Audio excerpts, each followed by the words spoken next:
Okay, so record on. So back to the deck of cakes, which is the scenario that we're looking at through our Future Learn, is this fictional family-run business where they make cakes and bakes. And going back to something that we looked at last week, they had this situation where a rusty nail was found in one of their sort of muffins or cakes, and obviously that's a huge has a huge potential reputational risk to them. So based on this scenario of finding of something where you're really concerned about what's happened and what's how to treat it going forwards, I'm going to put you into different groups, and I'm going to ask you, to consider how you'd manage that situation based on a different management styles.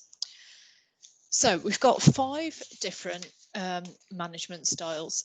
Have you covered any of these? Those of you that did the foundation degree, have you ever done anything like this before with the sort of autocratic, consultative, different leadership styles? Are these familiar to you?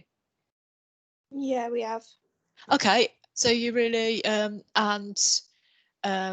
did you look at your own or your preferences? We did a quiz to find out which one we work out better with. Okay. But we did autocratic, democratic and laissez-faire. We didn't do the other 2. Yeah. So yeah, this builds a little bit more on that because there's a few more in there. But yes, that's which one out of interest, can you remember which one you work best with? Yeah, I was laissez-faire. Were you? I like that. Yeah. I don't like to be managed, to be honest. I get annoyed if people get in my way. Okay, so we're going to look at the same. So you'll find this on this degree, and you probably you'll do certain things time and time again, and you're like, oh, I've really got to do this again. But the reason we do it is to consider different aspects of management leadership by looking at the same contents, but looking at it through a different sort of perspective, if you like. So just to explain why we're looking at it again already, we want to look at it from the perspective not of you being managed and not of you managing, but for decision making, because this course is all about decision making. And each of these different styles will have a different way in which they approach decisions. So the decision we're looking at in this example is, how are we going to manage a situation where we found a rusty nail in one of our products, or worse still, one of our customers has found it. So the different styles that we've got, let's have a look at who our participants are today, and I'll tell you which one you're going to be, which different management style. So I'm just going to also, one thing I have to do, just to make you aware, is every time I teach you online, I have to download a list to see who's there. So please do pop up, because it means I've got a list that you were part of this session. Okay, so we've got Ashkan and Callum and Shinoy. What's your English name? Because you've given it, haven't you, on Future Learn? I've forgotten it. Do you want to write it down for me or say it? It was say it again, sorry. Shinoy, or you can say Grace. Grace. Okay, lovely. Yes. Right. Okay.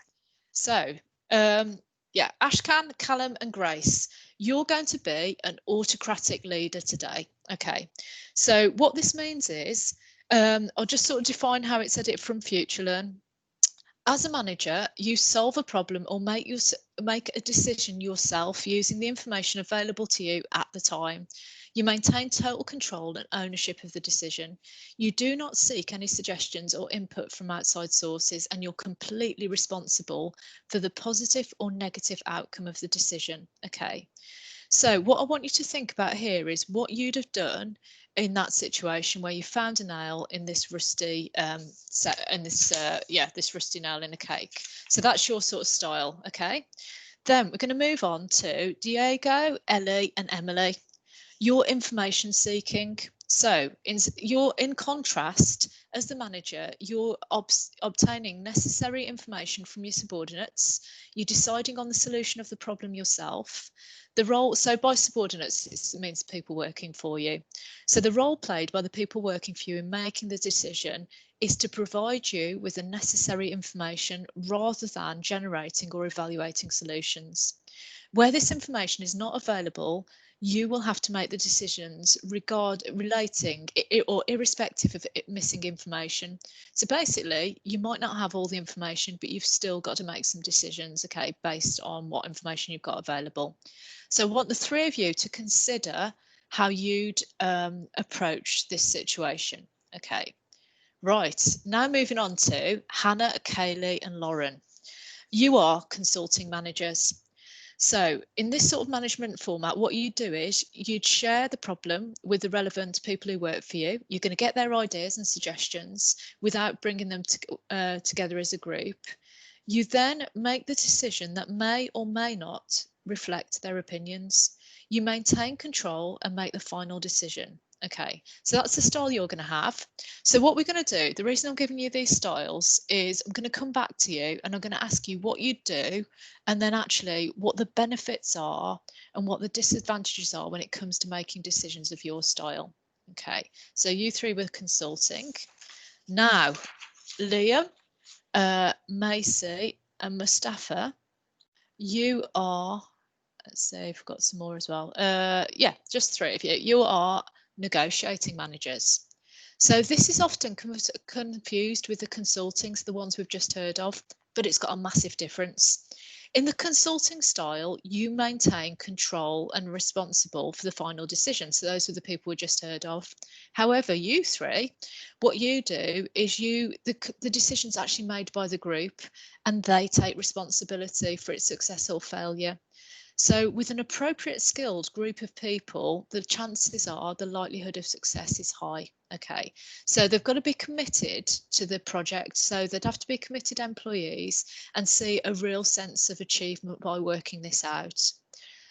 So have a think about how you'd get them. So we'll talk it through, but how you'd get them to make the decision. And also what decision they need to make really, and what are the advantages and disadvantages of that. And then finally, we've got three people. So that's Prince, Randy and Tom/Thomas. Delegation. So this is the one where you give the decision-making authority to more junior employees. For it to be successful, the junior people who work for you, and Shula, you're part of this group, you've just joined. So what you need to do is you need to get your junior staff to obtain the resources and cooperation to find out what they'd do in order to work out what's happened with this rusty nail and where they'd find the data as well. So you're empowering other people to support you in taking the right actions moving forwards. Okay. So if we go back to the first group, so we're looking at our rusty nail scenario. So Ashkan, Khaled and Grace, you are all autocratic managers. What would you have done in the situation where your company's found this rusty nail? So how would you have moved forward?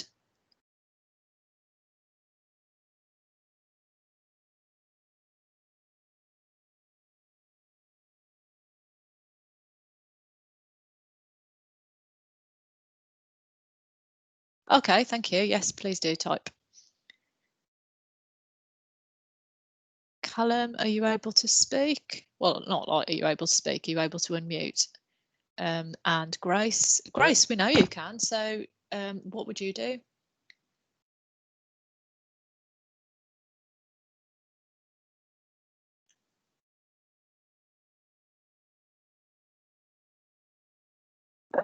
So I would consult with the managers and also with the workers, and then we'll make a decision together, just the managers, after listening to the workers.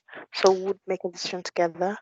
Okay, if you're doing that, out of the 5 management styles, so I mentioned autocratic, information seeking, consulting, negotiating and delegation, which style does anyone think that is? If you're talking to the workers and you're talking to the managers, which of those 5 styles is that?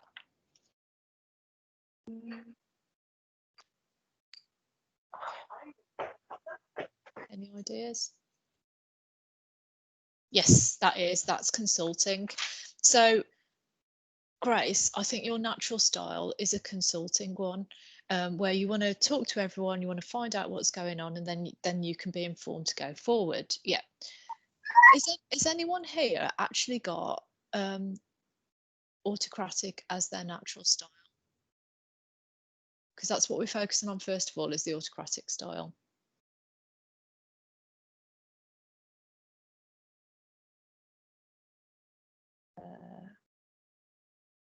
So autocratic will be just deciding among the managers, right?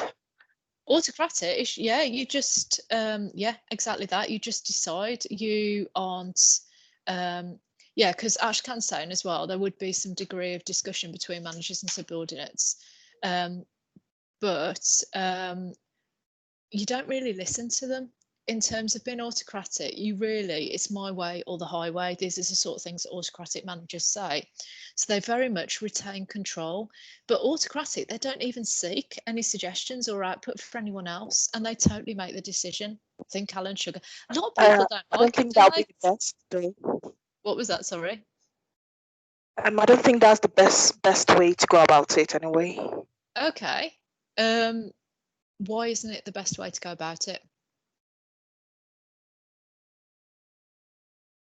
Because then you're making decisions, and those that are concerned, you're not seeking their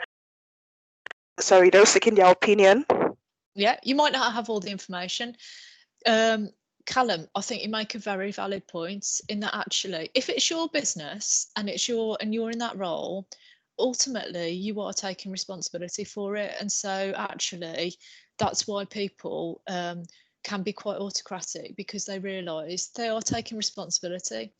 Have you ever heard the expression of someone being like T-fell, where things like nothing sticks to them? Do you know what I'm on about? It's basically people who are the opposite of this, who won't take responsibility because they're frightened of getting it wrong. And so actually there is something to be said for this whole sort of idea of someone being really really quite I don't know, assertive in it. But you're right, Ashkan's just mentioned actually it might disconnect or restrict the relationship between managers or other team members. I don't think people necessarily like working from someone autocratic because they don't feel listened to. However, from the point of view of making a decision, what are the advantages of an autocratic leader? Because there are some. What do you think they might be?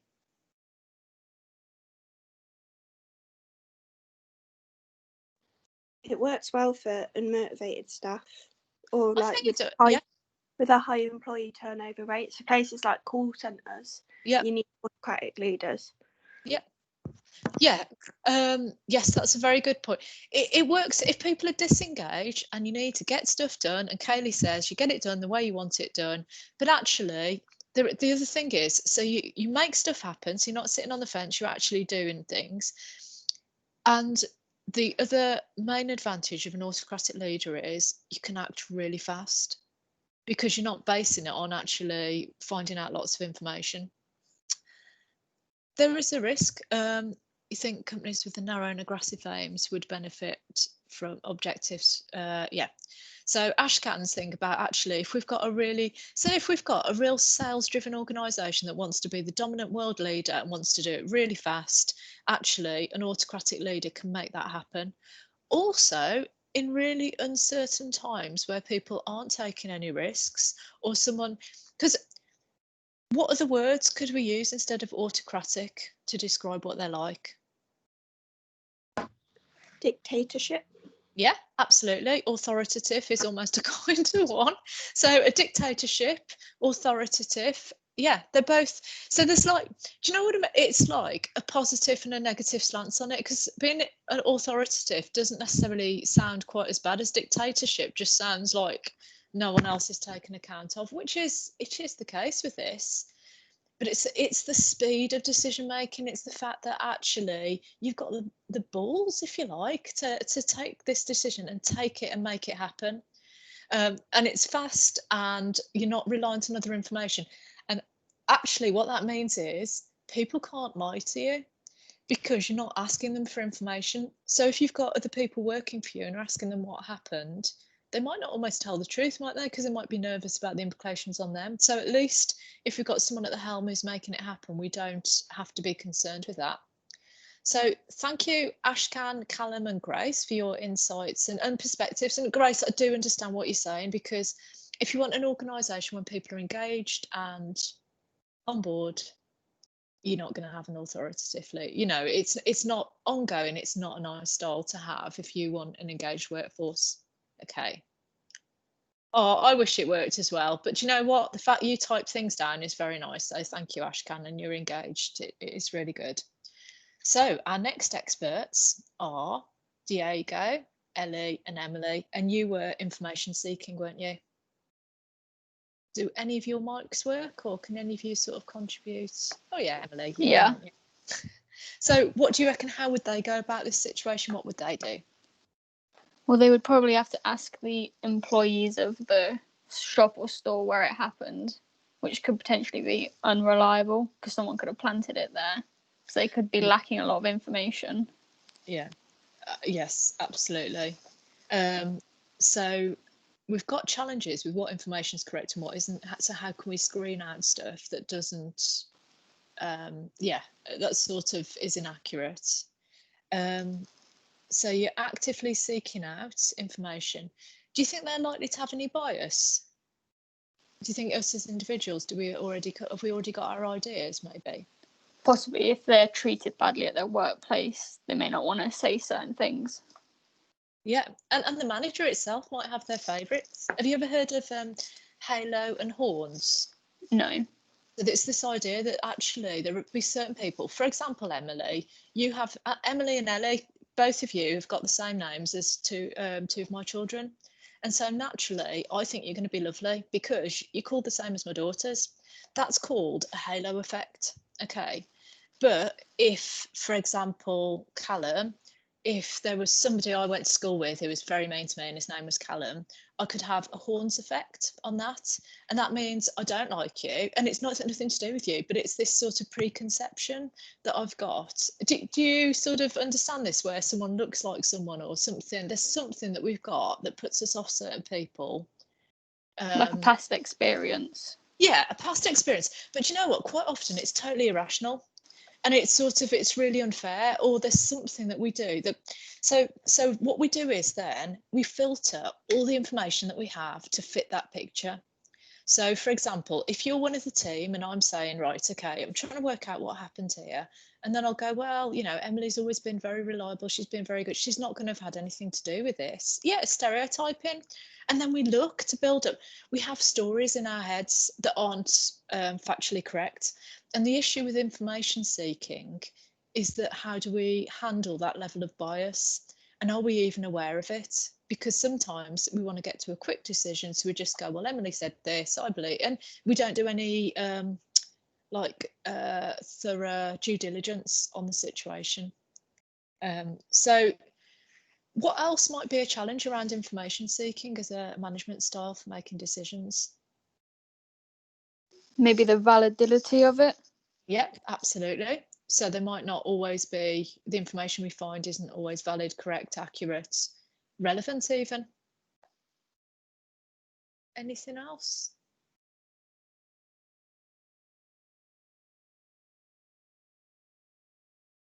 The amount of information you get. That is absolutely right. Yeah, absolutely. Information overload. So it's the opposite to the autocratic. So the autocratic, we've got no information, so we're making a decision based on nothing, so we're not informed. But the other way, when we're asking everyone everything, we're like, I don't know, it's like a minefield. I thought it was just a small incident, but now I'm thinking, what's really gone on? So let's have a look at what Ellie says. So they asked the subordinates about how it got into the cake and who could be responsible.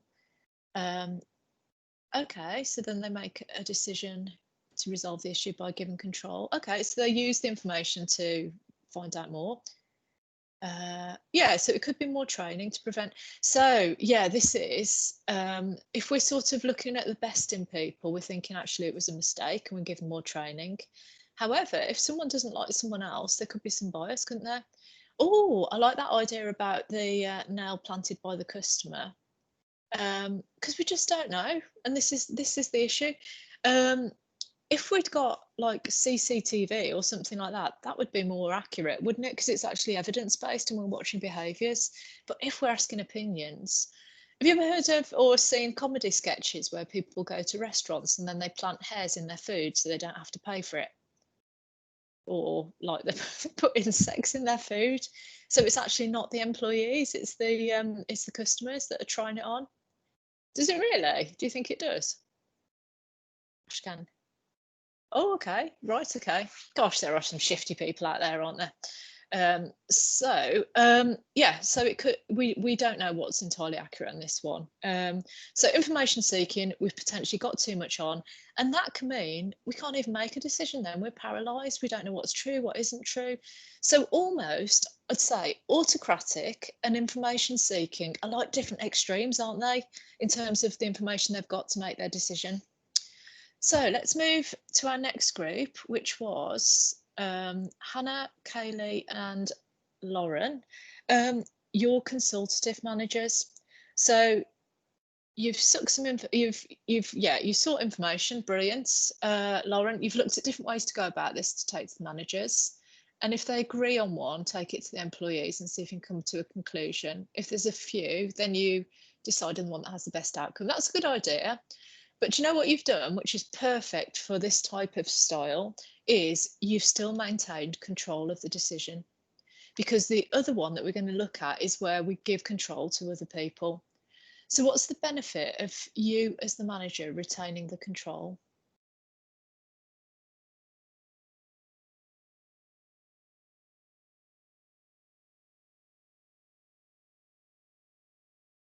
So Kaylee, if you've still got your speaker working, you get the overall decision. You absolutely do.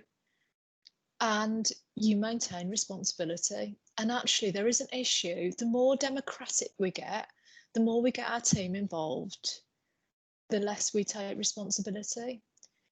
And if we don't take responsibility, then ultimately, you know, who's going to actually see through whatever's been decided? So yeah, so we've got on this one, it could be really effective. We're getting more information than the last one. Yeah, we know what's going on, we're listening to people, but we're still deciding ourselves. So people feel listened to, but ultimately we still have got we still make the decisions. So I think this one sounds quite a reasonable approach because at least our team feel listened to. But let's move on to Liam, Macy and Mohammed. So you're quite similar to consulting, but in negotiating, you're allowing the team to actually make the final decision. So they are negotiating and working it out between them. So how would you use this one?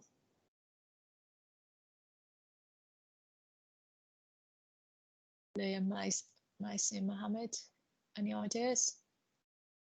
How would it differ from what we've just heard?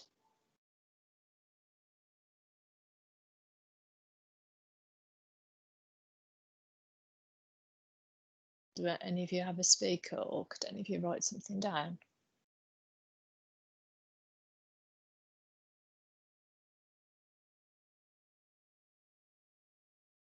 Okay, if not, like consultative, the negotiative leads it down to the team, not the managers.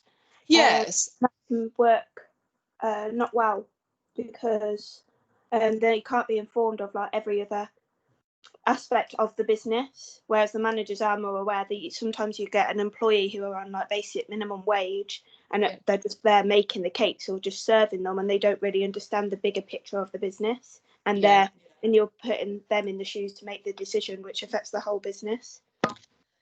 I think that's a really, really good point. And what I think was the difference between the one that you did, the consulting one, and negotiating, I think it depends on the nature of the decision.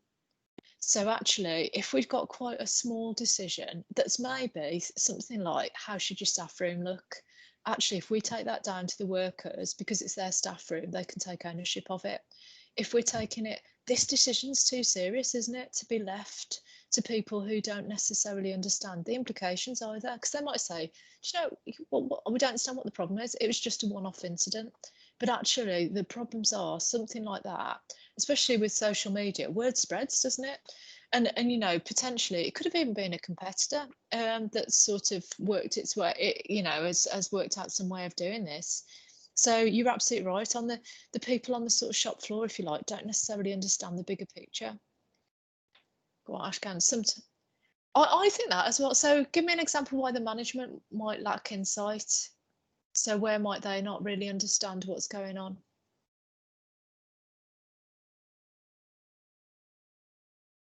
Got any ideas? So Ashkan's just said sometimes the management might lack insight of the bigger picture downwards as well. Yes. Oh, yeah. So Kaylee said, because they're not on the shop floor. So we've got this sort of challenge, haven't we, really, where there are people who are making stuff happen, who are talking to the customers, who understand what they're expecting. And then we've got the people potentially in head office who may not have even really spoken to the customers. They may not. Have you heard this idea of management by walking around? Yeah. So it depends if they've just been promoted into the business at a high level, in which case they've never really done it, or they're so out of touch with it, they forget what it's like, they forget how hard it is, they forget that sometimes the pressure to do things so quickly means there could be some health and safety issues. That's why some companies really like it when people work their way up, because they become, they are still connected with the shop floor and who's doing things. So I teach on the Saturday degree as well, which is the same program you're doing, but it's a part-time one. And it's actually done at exactly the same speed. So every Saturday, these people are taught for a day and they do a week of what you do in a Saturday. And one of the ones I'm teaching at the moment, he's a store manager at Aldi. And he started there at 16 and he's now 22 and he's in charge of one of the stores in Coventry. He's very much connected with what's going on. So I think from a manager point of view, he understands the pressure from head office, and then he's still doing the job because actually at Aldi, they are very hands-on. So he's sort of connected with both. So I think the point there in terms of the difference between negotiating and consulting was very nicely summed up by Lauren, really, which I think, was it? No, it was Hannah who mentioned it. Yeah, same as McDonald's. Is that what they do? So the managers very much stay in the store, don't they, and chip in? Yeah. And do you think there's an advantage to that then, in terms of having your managers be very connected? Yeah, I think it is very helpful because you don't forget what's real, do you? You understand what the pressures your teams are placed under. And you're talking to your customers all the time as well, aren't you? So you're not disconnected. A lot of this will depend on what Decker Cakes is like as a culture, won't it? Yeah, and Randy, that point about managers that work their way up and are more experienced, they've handled really difficult situations, and I think that sometimes gives them more respect with people who work for them. So I think we've got this thing here where if we are, the challenge we've got on the level of this decision about how to handle this rusty nail is just, are the people on the shop floor, are the people who work behind the counters, are they skilled enough to really make the right decision? Okay. Wherever Lauren works, it sounds like they're also very connected with the apprentices, the directors, they're all connected together. If we've got that situation, negotiation could work really well. So what do we think about the final group? So this was Mustafa, Prince, Randy, I think you joined a little bit later, but would love you to join in. Shuli, Tom. What do you reckon? Do you think delegation is the right approach to sort out this situation with the rusty nail?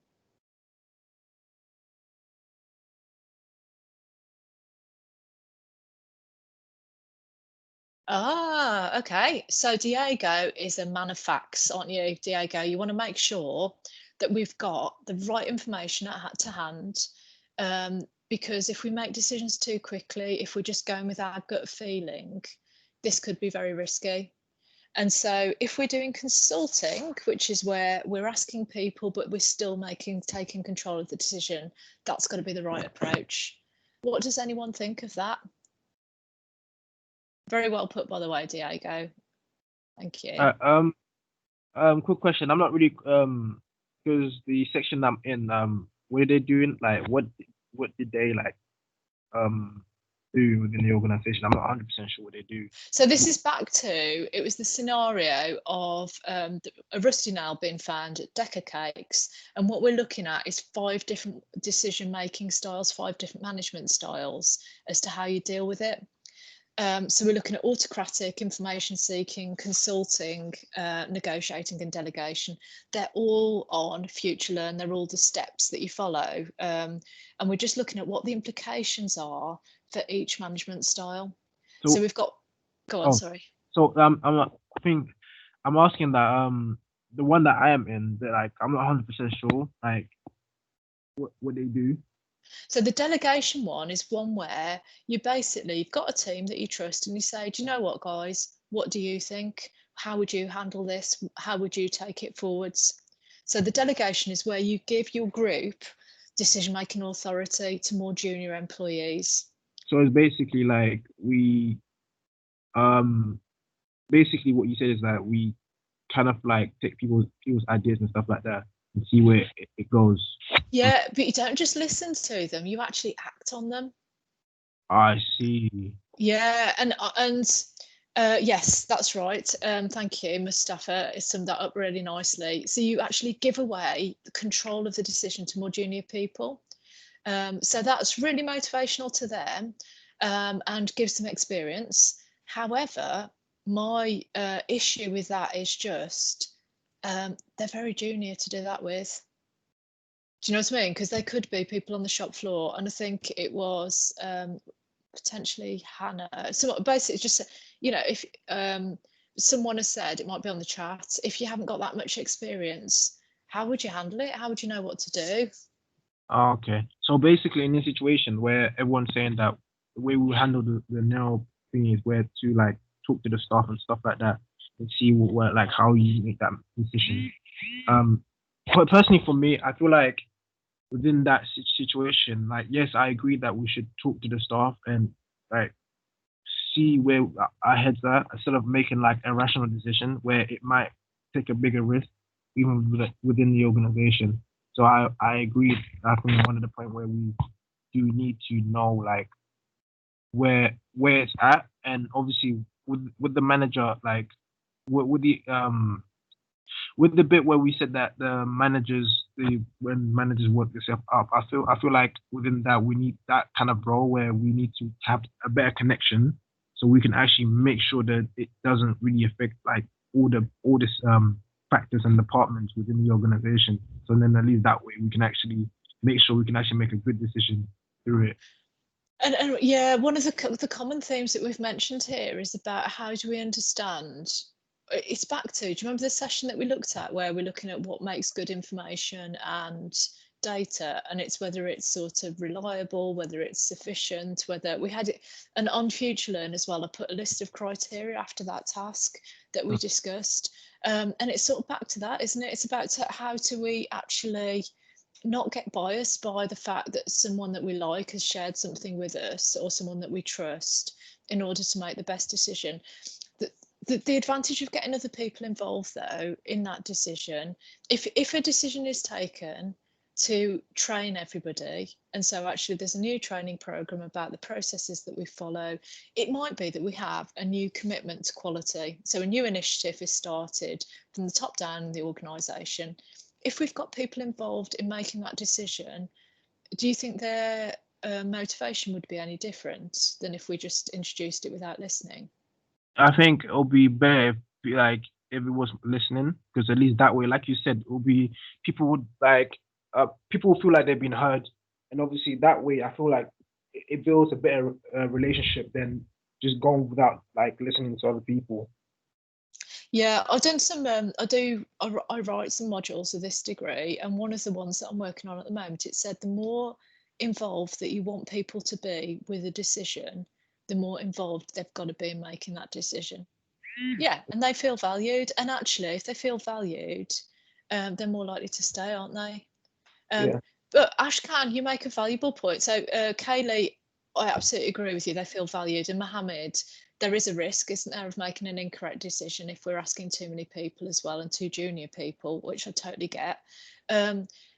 Ashkan, you sum it up actually in the sense of the level that the decision's made is going to really come down to the level of risk and the level of responsibility that's required. Something like the Rusty Nail incident could have actually resulted in potential fatality. You know, it's very, very serious. It could involve them losing a license to sell their products. It is of the most senior sort of level, really. In which case, the decision has to be headed up and certainly made by somebody really at the top of the organisation. Does anyone disagree with me on that? Do you think it should be made by more junior people, or do you think the Rusty Nail one should be very senior?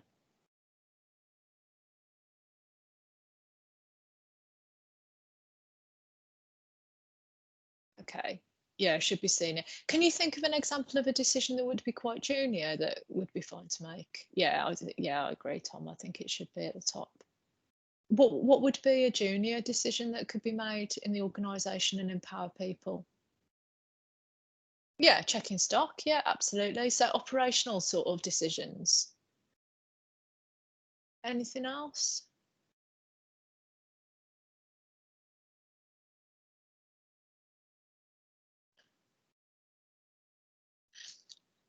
I almost want pricing, that sort of thing, helping with complaints maybe. So stuff where they're really connected with what people are saying and what people are doing.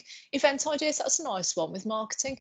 I was thinking one of the organisations, because I run a small marketing business outside of teaching, and they had one of my clients, they came up with their mission statements and they asked all their team to come up with an idea for it. And one of it was just, one of the workers came up with the idea. Sales ideas, how they can expand the business. I think that's really good. And I'd also do recognition and reward. So if people come up with ideas that you implement, you treat them to something, so they feel they not only see their ideas in practice, but they feel really valued, that they're contributing to the direction of the business. If you do things like that, the chances are you'll stay in the organisation, won't you? Because you can see a future there and you see you're valued.